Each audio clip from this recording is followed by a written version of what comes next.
ہائے کربلا والو، ہائے کربلا والو،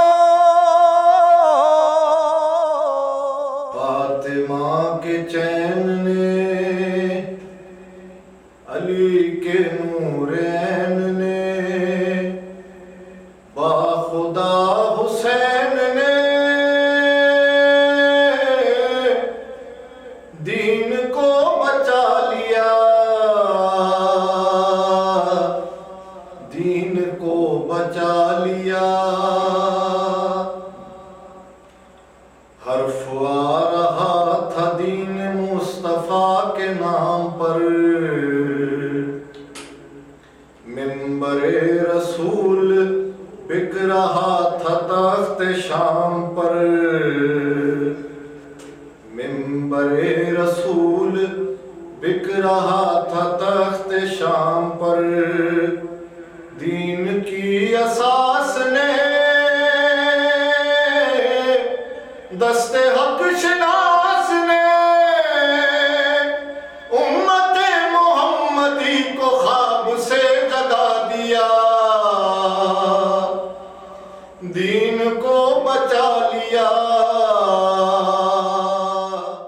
السلام علیکم ناظرین، آج ہائے کربلا والوں ہمارا جو پروگرام ہے اس کے دوسرے سیشن کے ساتھ ہم قبلہ سید علی محمد نقوی صاحب کے ساتھ حاضر ہیں، اور آئیے آغا صاحب سے سوال کرتے ہیں اسی اپنے سبجیکٹ کے متعلق۔ آغا صاحب السلام علیکم، کیسے ہیں آپ؟ ٹھیک ہیں؟ اچھا آغا صاحب، کل کے سیشن کو ہم کنٹینیو کریں گے۔ آغا صاحب مجھے یہ بتائیے کہ مولا حسین کا کربلا میں آنا اور ورود کربلا کے واقعات، ان پہ تھوڑی سی روشنی ڈالیے۔ اعوذ باللہ من الشیطان اللعین الرجیم، بسم اللہ الرحمن الرحیم، وبہ نستعین وہو خیر المعین۔ مولا حسین کا کربلا آنا، مثلا اگر ہم امام حسین علیہ السلام کے مقابل میں جو شخصیت ہے جسے ہم یزید کے نام سے جانتے ہیں، اگر آپ اس کا مقام و اسٹیٹس دیکھیں، ایک وقت ظاہری طور پہ حاکم وقت ہے، جی، اپنے آپ کو ظاہراً خلیفۃ الرسول اللہ کہتا ہے، اور رسول خدا کے منصب اور مقام پہ بیٹھا ہوا آدمی ہے، یعنی پوری اسلامک اسٹیٹ اس کے ہاتھ میں ہے، تمام چیزیں، پیسہ، دولت، حکومت کے سارے جتنے بھی ریسورسز ہیں وہ اس کے پاس ہیں، اور اس کے خلاف کون کھڑا ہوا؟ فرزند رسول خدا مولا حسین علیہ السلام۔ جیسے آج کے زمانے میں ہے نا، ہم دیکھتے ہیں کہ جب انڈیا کوئی حرکت کرتا ہے تو پاکستان کی طرف سے ایک بڑا اچھا سا جواب آتا ہے کہ جگہ تمہاری ہوگی، جواب ہمارا ہوگا، جواب ہمارا ہوگا۔ مولا حسین نے بھی کہا تھا تیری جتنی بڑی حکومت ہے اور جتنی بڑی تیری طاقت ہے، اس کو ایسی جگہ لے جا کے میں رسوا کروں گا کہ جس کا کوئی نام بھی نہیں جانتا ہو۔ واہ واہ واہ، یعنی جس کربلا کے بارے میں روایت یہ ملتی ہے کہ جب مولا حسین گئے ہیں وہاں پہ کربلا میں، مولا کے پاس مختلف زلجھنے تھے یا سواریاں تھیں، جی، تو جب مولا حسین کربلا پہنچے ہیں تو جس سواری پہ سوار تھے تو وہ رک گئی، مولا حسین نے ایڑ لگائی، حسین ابن علی ہیں اور یہ سواریاں مولا حسین کی جو تربیت یافتہ سواریاں ہیں، رک گئی، مولا نے ایڑ لگائی۔ سواری کس کی؟ بس تو جب ایڑ لگائی نہیں چلا تو مولا عباس آئے، کہا لگتا ہے کہ آغا یہ جو ہے تھک گیا ہے، دوسرا بدل لیں، دوسرا بھی رک گیا، تیسرا بھی نہیں چلا، چوتھا بھی نہیں۔ کہتے ہیں بعض دفعہ روایت میں 6 یا 7 جانور بدلے سواریوں کے، لیکن کوئی بھی آگے نہیں گیا۔ تو اس وقت مولا حسین نے کہا عباس اس جگہ کے متعلق تو معلوم کر کے آؤ کہ یہ جگہ کیسی ہے، جہاں نام کیا ہے اس جگہ کا۔ بہت معلوم کیا گیا، کسی نے نینوا بتایا، کسی نے کچھ بتایا، کسی نے کچھ بتایا۔ مولا حسین پوچھتے رہے، اور نام، کوئی اور نام، کوئی اور نام۔ تو لوگوں نے کہا اب ہمارے یہاں صرف ایک بزرگ ہے جو اس وقت بستر پہ ہے، بڑی مشکل سے اس کو لایا جا سکتا ہے، مولا وہ کچھ بتا سکتا ہے۔ تو جب بزرگوار کو بستر سمیت لے کر آئے تو اس نے بتایا آغا اس کو کرب و بلا بھی کہتے ہیں۔ تب مولا حسین نے کہا ہماری یہی منزل آخر ہے۔ لیکن کربلا میں مولا حسین کا آنا اور مولا حسین نے اس زمین کربلا کو باقاعدہ اس زمانے کے حساب سے پیسے لے کے خریدا اور پھر اس کو جو ہے لوگوں کے لیے وقف کیا۔ یعنی آپ مثلا ہم اگر شریعت پہ چلتے ہیں تو بہرحال کوئی احسان تو نہیں کرتے۔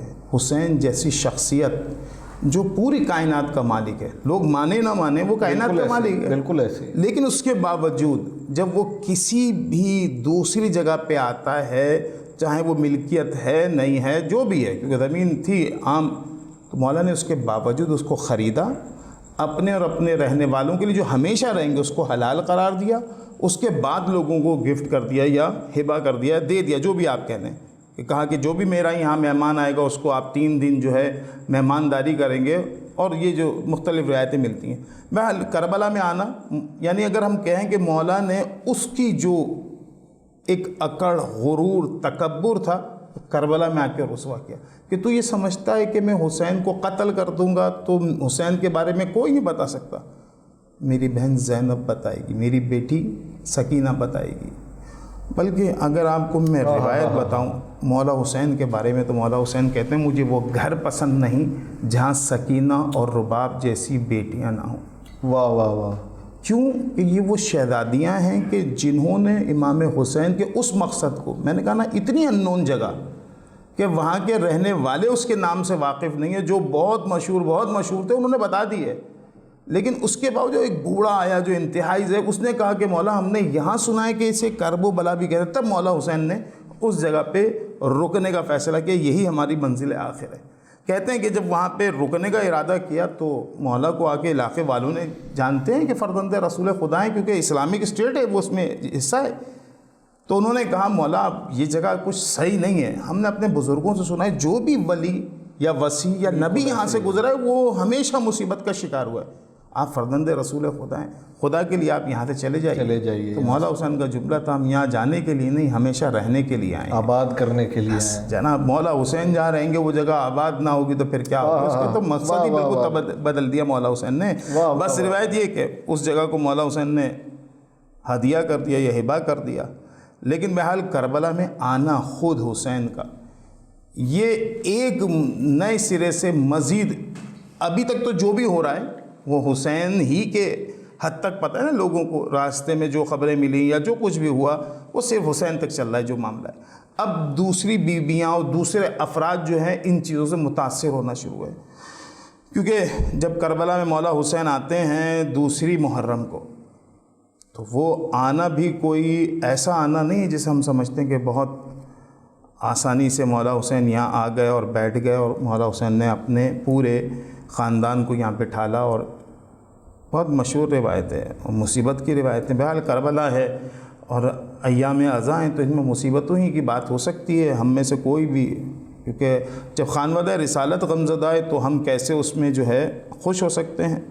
کہتے ہیں کہ سب میں پہلا خیمہ جو لگایا مولا عباس کو حکم دی کہ عباس ایک خیمہ لگاؤ، ہم بیٹھیں گے، یہ شہزادیاں ہیں ان کے لیے خیمہ لگاؤ۔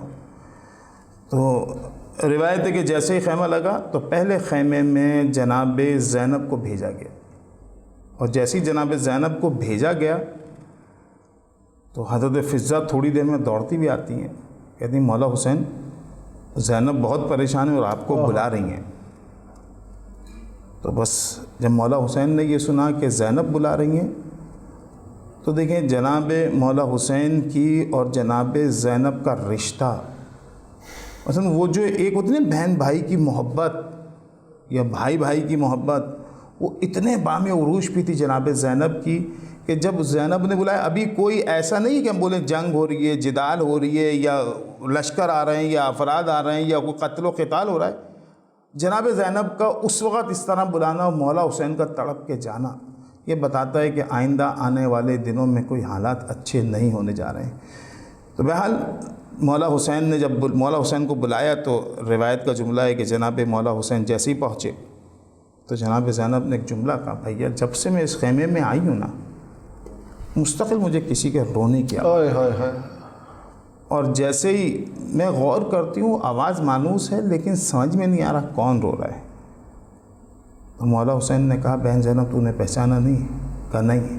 کہا یہ ہماری اور تیری ماں زہرا ہے جو ہمارے ساتھ یہاں تک آئی ہے۔ اسی صاحب کی تفصیلی گفتگو کے ساتھ ہم ایک بریک لیتے ہیں اور آپ کی خدمت میں دوبارہ حاضر ہوتے ہیں۔ کربلا والو،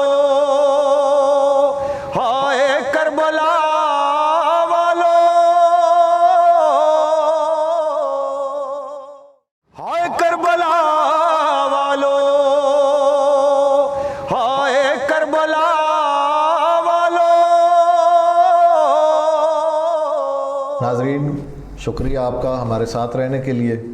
اور آغاز سے ہم نے جیسے کہ آج کا سوال کیا تھا کہ مولا حسین کا کربلا میں آنا اور ورود کربلا کے واقعات، ہمارا صاحب آپ سے دوبارہ گزارش کرتے ہیں کہ اپنی گفتگو کو کنٹینیو کریں اور تھوڑی اور روشنی ڈالیں ان واقعات کے اوپر. جیسے میں عرض کر رہا تھا مولا حسین کا اور جناب زینب کا، تو بہت سارے اس میں واقعات ہیں مختصر سے، جن میں سے جو ایک واقعہ شہزادی کے، جہاں رونے کی آواز شہزادی کونین کے گریے کو جناب زینب محسوس کرتی ہیں اور مولا حسین اس وقت یاد دلاتے ہیں، بتاتے ہیں کہ تم آواز سن رہی ہو، یہ ہماری ماں زہرا کی ہے جو ہمارے ساتھ مدینے سے چلی ہے اور یہاں تک، اور فقط یہاں تک نہیں، میری شہادت کے بعد تمہارے ہر سفر کے ہر موقع پہ تمہارے ساتھ ساتھ چلے گی.